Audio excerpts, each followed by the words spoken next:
గౌరవ రాజేష్ గారు రచించినటువంటి తిరుప్పావై పాశురము 30వ భాగము.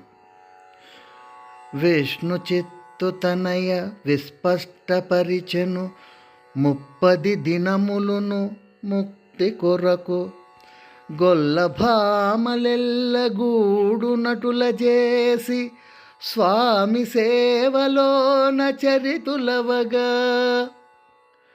విష్ణు చిత్తుతనయ విస్పష్టపరిచెను 30 దినములును ముక్తి కొరకు గొల్లభామలెల్లగూడునటుల చేసి స్వామి సేవలోన చరితులవగా.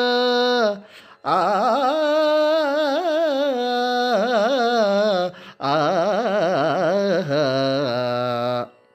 భావం: గోపికలందరూ కలిసి 30 రోజులు స్వామి సేవలో ముక్తి పొందెదమని విష్ణుచిత్తుని పుత్రిక ఆ విధముగా నిరూపించినది.